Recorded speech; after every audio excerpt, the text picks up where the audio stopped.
All right. We got shoulders today. Friday night, 7:30. Let's fucking get it. Shoulders, a little bit of chest, a little bit of tri. If you've watched any of the previous days of the bulk or off season, it's push-pull legs with a certain muscle group focus on one of the other push days, 2 different push days. So today's the shoulders. The other one's chest. So, sorry, this person's going 130 next to me. Holy shit. Yeah, let's talk about what we're hitting for shoulder-wise. And also, if you're not hitting shoulders, obviously hit them. I think some people will just neglect shoulders thinking that it's like you just hit it enough indirectly. Like, oh, you do an incline bench, you're hitting your front delt.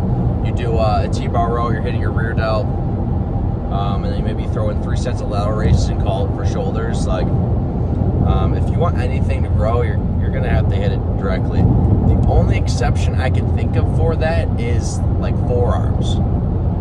Because of the actual volume they get hit from like bicep movements plus back movements. But like, if you don't use straps for every single thing in the world. But if you do use straps, then maybe you're going to throw them in. That's the only exception I can think of. Like calves, you still got to hit abs. And then shoulders, yeah. Today you'll see I'll be doing 4 different exercises for it. And you may also ask, like, well, Devin, isn't there only 2 fucking things I can do? Shoulder press and lateral raises?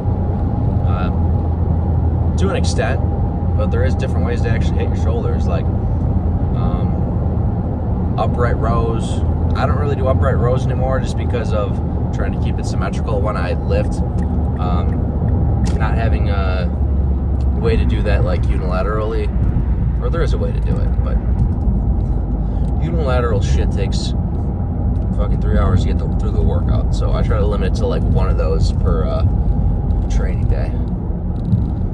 So there's that. I mean, there's a bunch of different types of ways to hit lateral raises. I'm going to superset probably dumbbell lateral raise with rear delt. Dumbbell lateral raise. Do a shoulder press as well. Either machine or dumbbell. Whatever I'm feeling. And then do some more fucking lateral raises. It's just a different type of variation. Like I might either do one that's like super wide, like 180 degrees with my arms, and maybe one of them I'll do like 45 degrees. I don't know, there's different ways to fucking switch it up. But the whole point of it is to get enough volume in to actually, 1, get a pump in your shoulders. 2,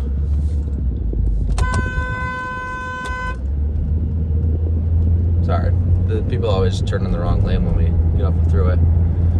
2 is, wow, that just threw me way off. It was like an inch away from hitting me. 1 is the shoulders, or 1 is getting a pump. 2 is the volume to actually get enough to grow.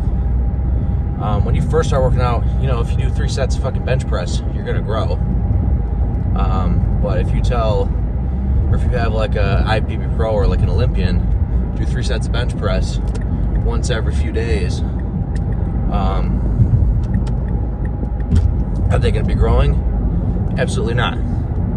Because they need more volume to stimulate the muscle growth, to respond to the stress you gave it. So what's the middle ground of that is, over time, between a beginner and an Olympian, is you eventually have to increase the amount of volume you do per muscle group, right? Same shit goes for shoulders. Same shit goes for chest, try, whatever the fuck you hit. You always got to increase it. But it's over a way longer period of time than like you going in next week and hitting another rep on the same machine. You know what I mean? Like, you increase the volume. Gosh, if I had to give like an estimate, maybe every couple of years, which is a pretty fucking long time. And even then, like, that's after everything else is in line with diet and training and actually hitting the muscle trying to hit. So I will say, just from personal experience, most of you guys, I don't think even have gotten a shoulder pump before, like a legitimate one. It's fucking uncomfortable. And I say that because I didn't really know what like a legitimate shoulder pump was until a couple of years ago, a year and a half ago to 2 years ago. And I've been lifting for 6 years. First 4 years, I haven't really figured out what the hell like a uncomfortable shoulder pump feeling is. So, point be made is like, you're actually hitting them. Anyways, we'll do that. 4 different exercises for that. And then chest, we'll do like a superset of like pec fly and push-ups or something. A couple reasons. One is just to keep the workout moving because I'm hitting 3 muscle groups today, so superset it. 2, make it a little more intense. If you're doing a pec fly, chest is burnt out, they could go straight into push-ups. It's pretty fucking intense and it burns. It kills. And I guess the third bonus is you get even more of a pump in your chest because that's just what I'm going for today. I'm not trying to kill it, just trying to get a pump. Triceps I probably won't superset just because that's kind of a pain in the ass to go from machine to machine in the gym for triceps. Like they're on different sides of the gym. So I'll just do those individually. But they were near each other. Would I probably do triceps? Superset? Probably. So,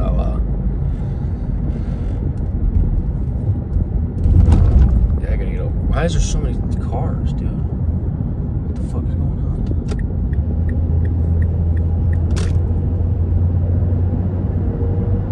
It's the 7th, I guess. Whatever. That's what happens when you're in fucking Florida, dude. It's wild. Whatever.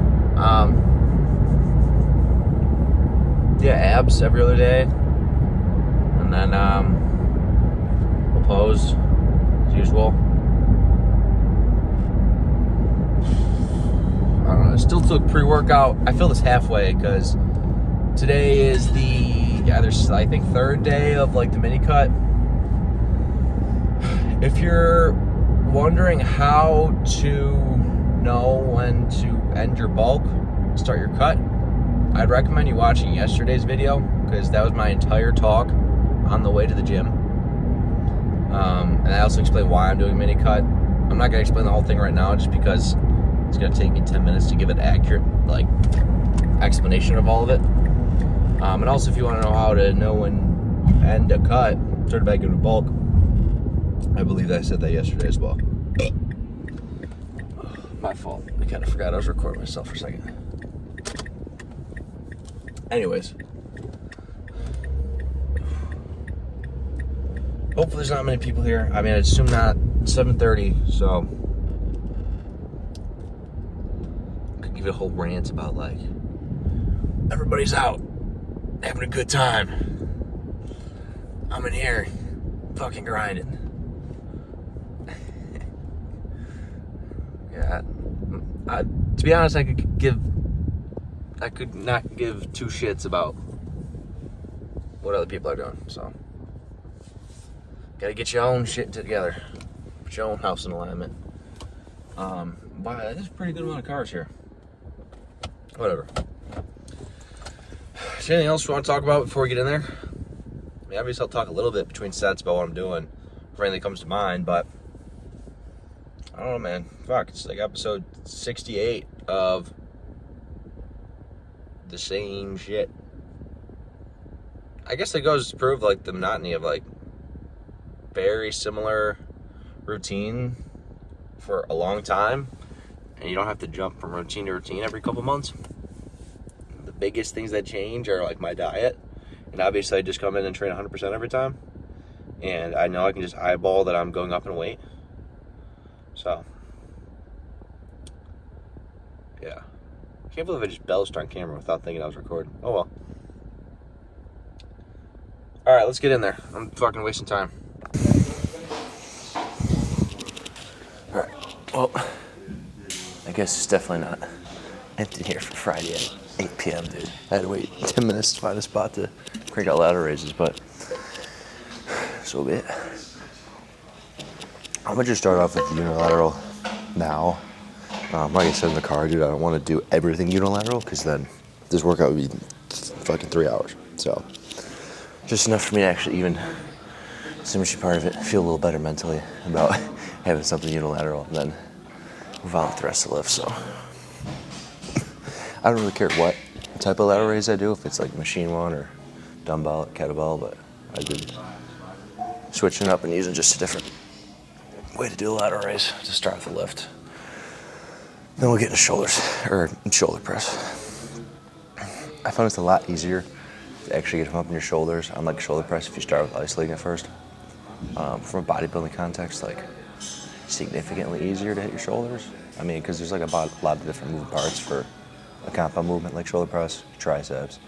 I guess technically a little bit of chest if you do it shitty enough, like lean way the hell back. But like this, sure, traps as well, but my shoulders are definitely gonna give out first. And then once I go into shoulder press, the main thing that's gonna give out, because I started with this, is shoulders. So let's get it going.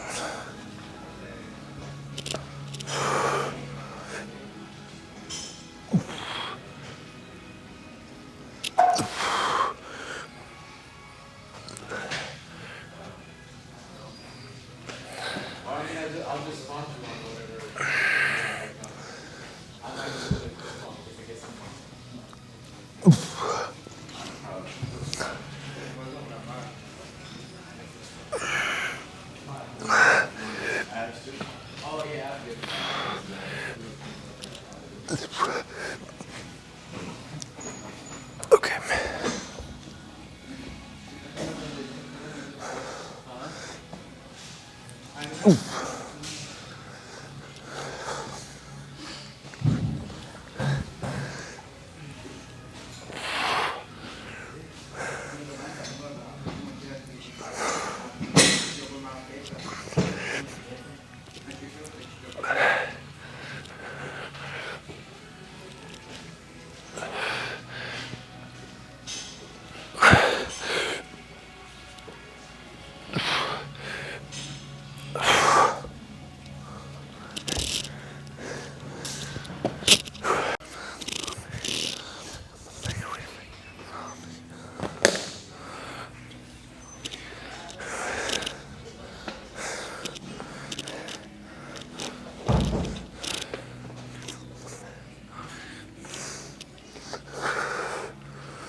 Yeah,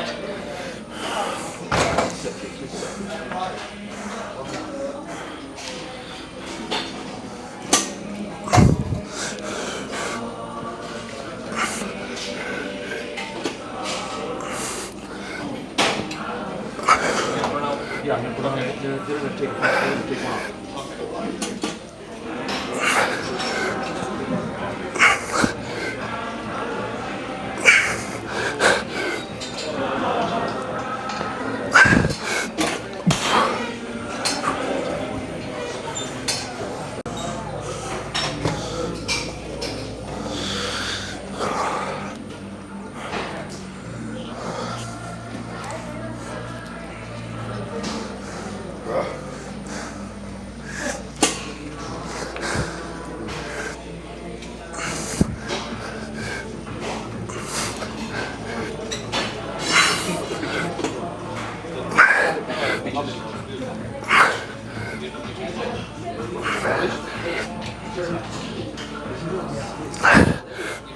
Okay.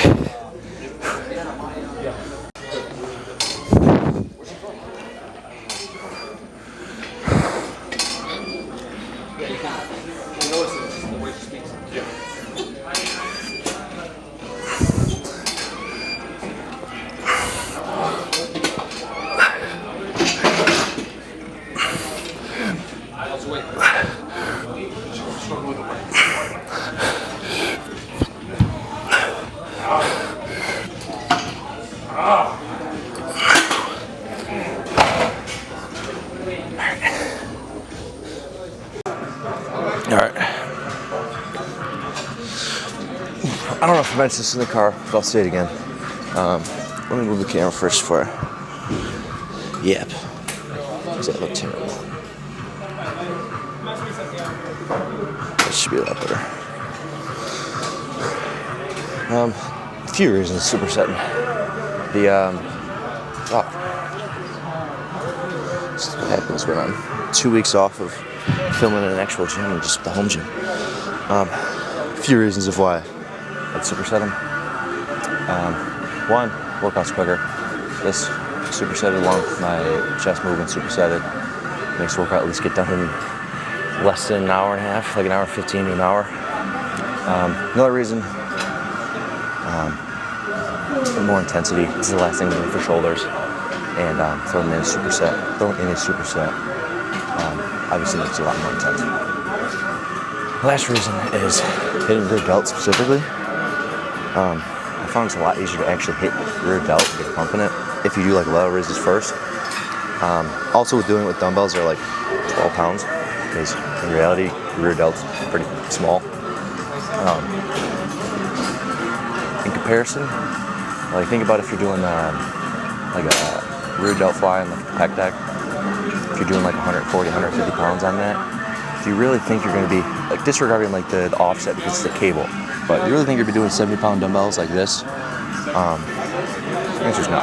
So, which means you're not actually hitting just straight rear delt. You're hitting a lot of your traps, other parts of your back too.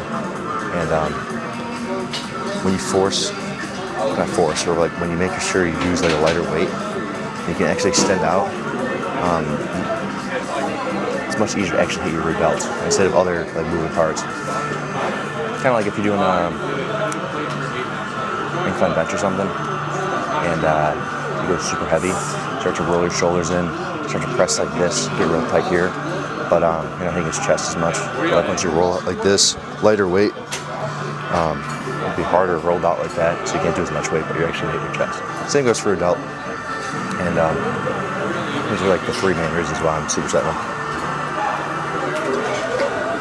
All right, let's fucking crank this over.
Up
the weight.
Yeah,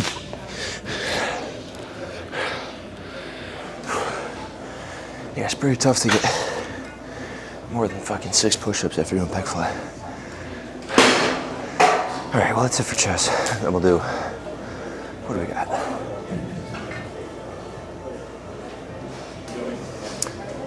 I think skull crushers and then some type of supinated push down we'll do. I probably won't do a single arm just because the workout's already been like an hour and 15. All right, let's keep going.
Oh, shit. You know, I want to drop the weight, but you probably can't even hear me. I want to drop the weight, but I feel like I haven't gone up in weight, at least on this, like, triceps movement specifically, for a good amount of time. So I'm going to chill out with lowering down the weight. It's not often that I say that, but at least for arms. Talking to my coach. My back's grown a ton. It's off season. I think everything has. It's just hip arms. So that's why I don't mind keeping a little heavier. Just because, like, yeah, I always do everything super controlled for arms, which is not a bad thing, but I don't think I ever really push weight, like move some weight around, especially for arms. It's really easy if you're doing fucking chest. Throw an extra plate on chest press. If you're doing back, throw an extra plate on your T-bar rows.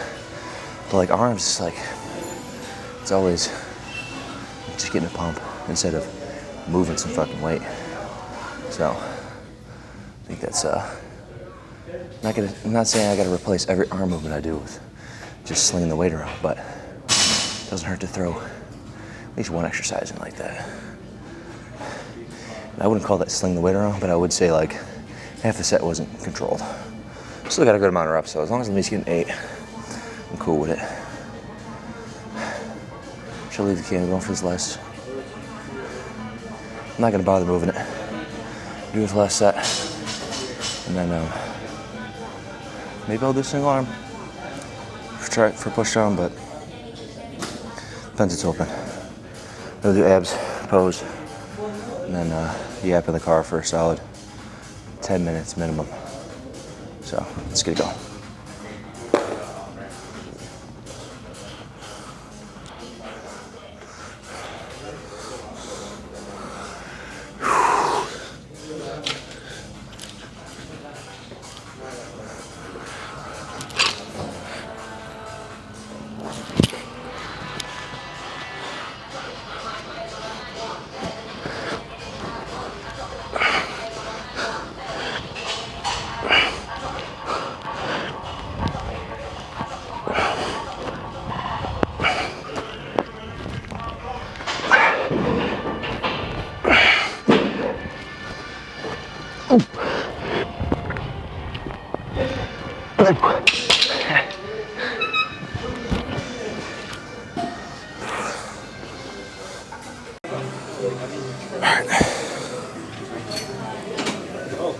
Fuck it, Friday night. I don't mind spending an extra 20 minutes doing this single arm. Maybe not 20 minutes, but sure as hell feels like it when the workout's already been an hour and 15 minutes. What time did I get here? We said 7:30. You can't see shit. It's 9:02. So hour and a half left. Still not done yet. What else do I got going on tonight?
I remember that. I swear you said chocolate. He did say chocolate last year. Yeah, he did say chocolate. How you know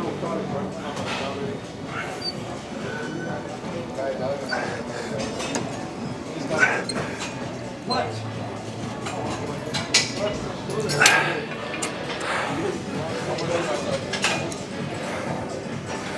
They made a report.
Y'all don't get it. Y'all don't get it. We don't get it. It's just so random. All right. So abs, pose, get that out of here.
Like last year? Yeah.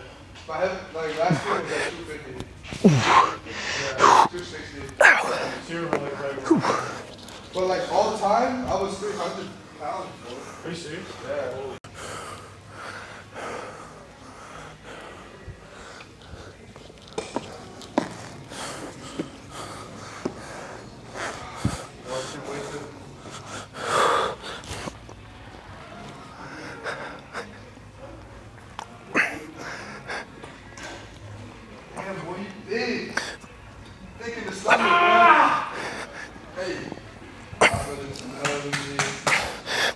Fine, it's gonna be a waste too.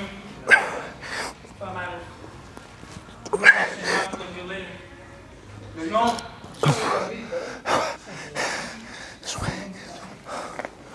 And you gotta look like me, yo. Come on, here comes. Alright, let's check it out. Whoa. Did a solid fucking 2-hour workout. Whatever. It's not the end of the world. This is day 3 of the mini cut. So I'm definitely not filled out, but I guess technically this would be the worst I look, because think about what the best look is. It's when you're filled out after being shredded, which is like the end of the cut, start of a bulk. Same point of why when you hop on stage, you diet down and then you carb low before hopping on stage. Same concept as when you look best. So the inverse of that is end of bulk, start of cut. So you got the most body fat on you, and you're not filled out. You're flat. So, I mean, I'm not gonna act like I don't look good. I mean, I still got visible abs, but always constant improvement, of course. All right, let's check it out.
All right, that's plenty.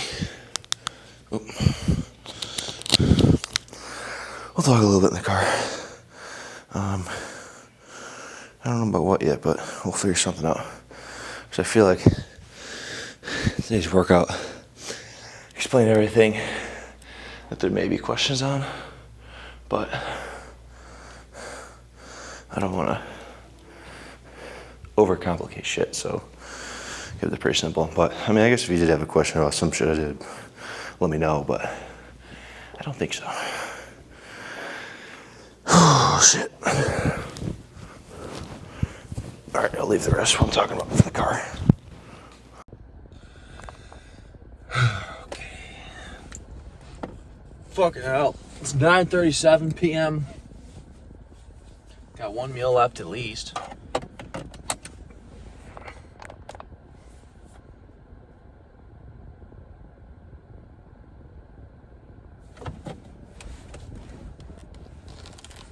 Staring to your soul. Oh, fucking hell. I guess something I can mention is bulk and cutting either way, dude. If you stretch out, don't do it like right before you work out, and don't do it after, or I guess you could after actually, but don't do it right before you work out. I usually just stretch out my legs, my back at home. Like I'm not talking just like fucking touch your toes for 20 seconds. I'm talking stretch out for like half hour. Helps so much. Half the time you think you're sore, it's because you haven't fucking stretched in 3 years. And it makes all the difference. Even just like mentally, dude, you start to feel like shit. And half of that feeling that way is because you're all cramped up. Your whole body's cramped up. Is it a GT3? No, it's just a Mustang. Never mind. Yeah. Mainly legs, honestly. At least for me, dude.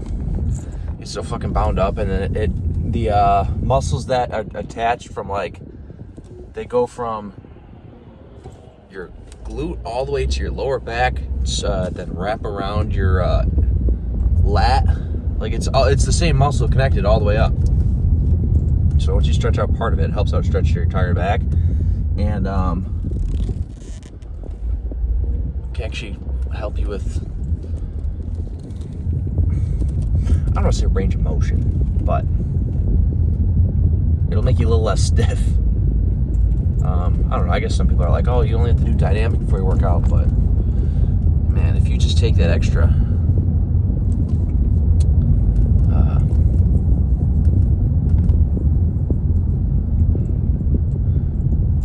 day a week, if I had to give like a concrete, how many times, how long, just a half hour once a week, and fucking fully stretch out. Legs, arm, I would just say legs, hamstrings, your quads, your adductors, abductors, basically everything in your legs, and then chest and back, and that would be the ideal. Stretch out, open yourself up, and also stretching out your back and chest helps with your posture. Sure, posture 1, but 2, you also look bigger because your shoulders will help your shoulders roll back. You'll be help naturally stand like this more, and you'll look bigger. Chest will be more puffed out, and that comes from the reason part of your shoulders roll in often is because, I mean, your chest is connected right here, and your lat's connected right here. When they're both tight, it pulls down, and it doesn't pull it down like in rolled back form. It pulls it down crunched up like this. So with stretching them out helps you naturally have your shoulders rolled back. I haven't done that after my workouts in a fucking long time. I used to do it every single day after I worked out. I would stretch out my chest and back. And do I think that helped? Yeah. I guess I just neglected to keep doing it. I don't know. I feel like I didn't need to do it anymore. I did during my prep though, different. Just because when you get shredded, you're pretty prone to injury because you don't have much fat on your ligaments, tendons to help be a cushion when you're moving weight. So I wanted to make sure I was stretching out and really taking extra care of myself. And I guess you can just call it laziness. My workout was fucking 2 hours today. I don't feel like stretching out after. Sorry. I don't know. I'm just trying to think of things to talk about other than like today's lift, because I explain anything that would be like questionable. I don't think you want me to say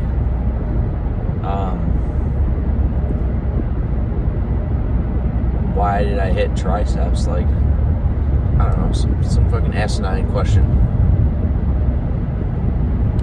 So, stretching part. I learned that also from Chris Bumstead. 6 years, holy shit, 6 years ago I learned that from him. When I first started working out.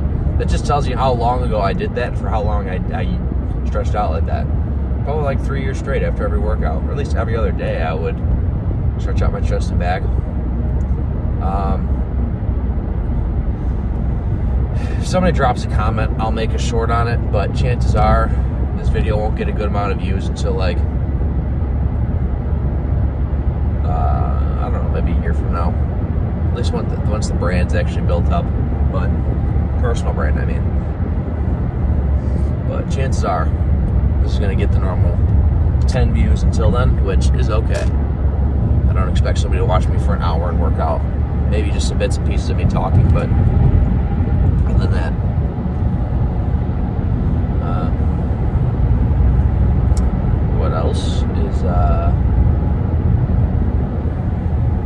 Look, I need help here.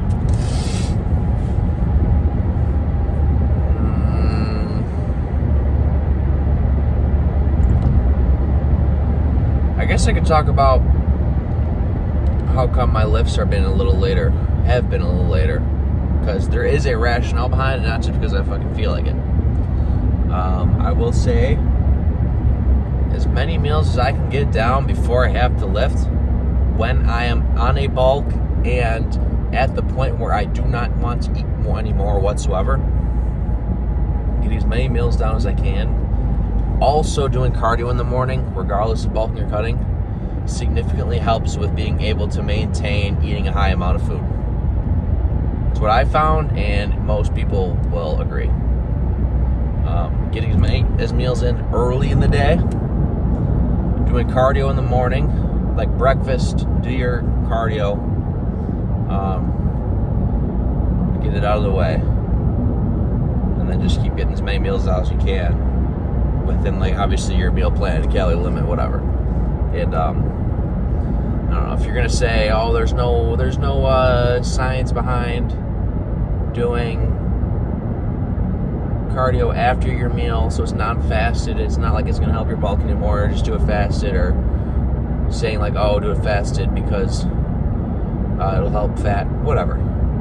Either way, if it helps or if it doesn't help, it doesn't make a difference to me if I eat first, then do cardio, or do cardio, then eat. It's going to take me the same amount of time either way, and it is easy enough to just do one before the other. So even if there is the small possible benefit of, on a bulk, eating first, and on a cut, doing cardio first, I will be getting that benefit. But other than trying to deep dive and like truly understand, like, or going back and forth with myself, like, oh, should I do this, that, flip back, whatever. If I get the benefit, if there is the benefit, I get it. If there's not the benefit, so be it. I'm still checking the box, doing my cardio, getting the food in. But bring that up because it does make a massive difference with then getting the food down in a bulk.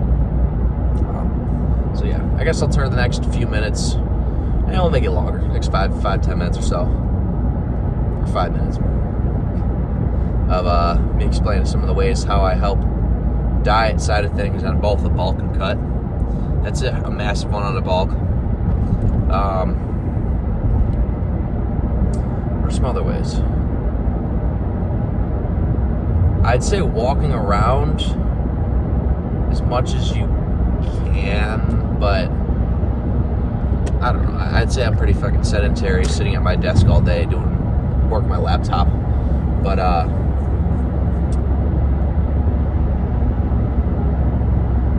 sauces, if you put like sauces on the food you eat, like if you eat chicken and rice all the time, dry as fuck. Like even with olive oil, it's still fucking dry. You can find very low calorie and 0 calorie sauces, not like just spices, but sauces, because then it has actually some like liquid to it, to where it's not just so dry to eat. That helps significantly. And I don't know, what are some that I use? It's like Tabasco, salsa, picante, 0 calorie Caesar, no, maybe not Caesar, 0 calorie ranch, one or the other. Yes, it's a thing. Does it sound fucked being 0 calorie and being a ranch? Yeah, it does, but it's actually not bad. I don't want to say it's not bad, it's pretty good.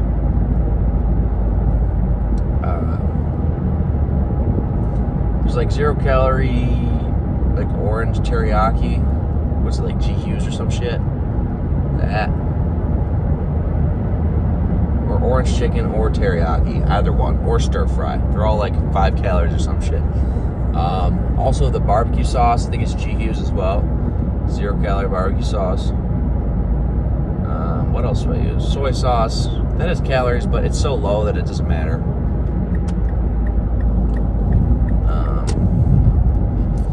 Yeah. What's the bottle that has? God, there's probably 1,000 types of sauces that have a bottle with a lady on it. But it's a lady with, I don't know, something in her hair, and it's like got flowers on it, label.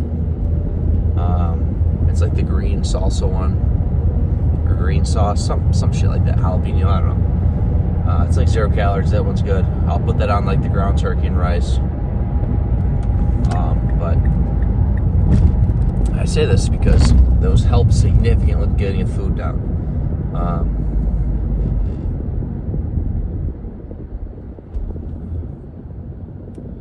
Yeah, and then honestly it just gets to a point where it's like eating just fucking sucks. But it's part of reaching your goals. So I think that's everything I can think of on the bulk side of it, quite honestly. Cutting side, I'd say flip when you eat the meals. Try to push everything back as far as you possibly can. Right? To an extent. You still want to have breakfast when you wake up, right? Just because you don't want to be fasting for that long. That doesn't help with your maintaining of maintaining of muscle, protein sparing when you're on a cut. When you fast for that long, it's more likely that you'll lose muscle. But honestly, the effects of that or the impact of that percentage-wise is like so minimal compared to like your macros and how big of a deficit. So that wouldn't be overly concerned about that. But I will say pushing meals back helps a ton. Also, if you make like a whey protein shake after your workouts, if you make it with like ice and water, and if you have like a blender or something, and you use the right ratio of water and ice with the powder, you can make it into like a kind of like an ice cream if you have like whey protein concentrate instead of isolate.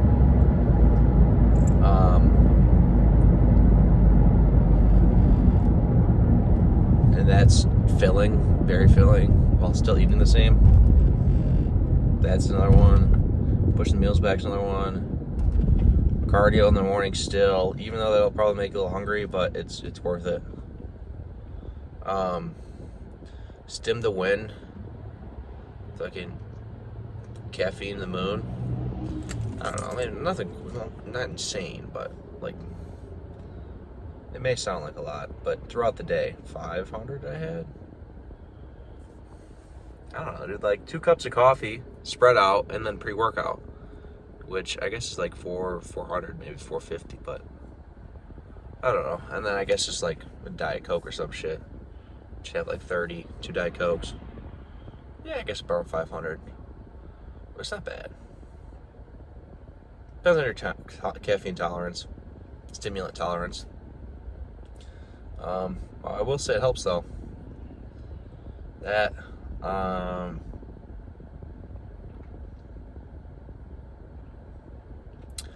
Oh, and then the working out. I wouldn't push my workouts to the end of the day when I'm cutting. I'd have it probably after 2 meals, and I'd work out at like noon or something. And I'd also want to work out earlier in the day so I have the energy. Try working on it at night when you're on a cut, dude, you're so fucking tired. I feel like the quality of the workout just goes to shit. So I feel like half the stuff that I said bulk-wise, flip it cutting-wise, right? Apart from like the sauces, you can still keep the sauces and make the food taste good. You don't have to make it taste like shit just because you're cutting. But I think everything else, with the cardio to the meal timing to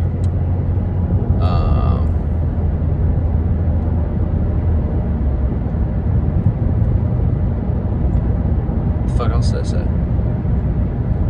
Cardio, meal timing, time you work out. Yeah, so. And I will say those help significantly. Not just like a little bit, a lot of it. On both ends. Because I've gone through bulks when I haven't done that. I've gone through cuts when I haven't done that. And it can be the same bulk and the same cut without using those, and it can make it fucking terrible. Say especially not having sauces on your food when you eat the same shit every day. Sucks. So, if you're you're gonna be able to eat like a bodybuilder, or at least eat in a way that you want to start eating, that's in accordance to your goals. It is not a crime to make it taste good, and it's not gonna. You don't have to make the food taste like shit in order for your body to reach your goal. All right. I think that's a good spot to call the. What is going on here? Can I go? I think it's a good spot to call the end of the video. Tomorrow we got back. I need to stretch out my back because it just spasmed. Not my spine, but like my ow. Like my, what is this? My mid-trap? Yeah, my mid-trap on the right side is fucking tweaking. It's definitely the muscle, so not the end of the world, but that shit don't feel good. I probably slept on it weird. But it's only today that it showed up, but yeah, we'll be hitting that tomorrow. Hopefully it doesn't spasm while lifting. And then quads. And then fucking rest day, back to it. Dude, I gotta make this, or I have been making, just I didn't realize how much goes into making a high view retention video. Or maybe I'm just overcomplicating it. Or maybe I'm just not quick with it yet because I haven't made them that way yet. But I don't know. I'm going to make some whiteboard videos on one of them, how to bulk without gaining fat. How to cut without losing muscle. How to train most effectively. I think I'll do a peptides one as well. I'll break down some of like the biochemistry side of it, but